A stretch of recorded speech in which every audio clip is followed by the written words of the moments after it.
Gözüne bakmadım. Kız önce varacağım diye öyle yazdım. Vermiyorlar diye.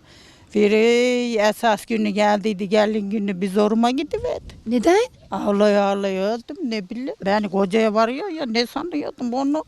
Biri kız gerçeğe binince aman bir zoruma gidiverdi. Ağladın. Ağlamak ne demek? Davul çalınıyor, ben bacakları salladım.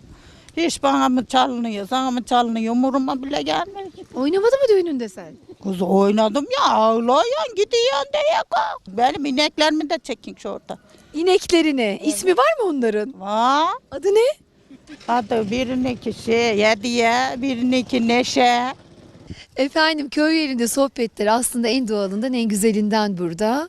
Güneytepe'de sabahın erken saatlerinde gezmeye başladık sokaklarda. Sanki hepsi enerji hapı yutmuş gibi, hepsi inanılmaz güler yüzlü, misafirperver, hoşgörülü insanlar. Sizlere bereket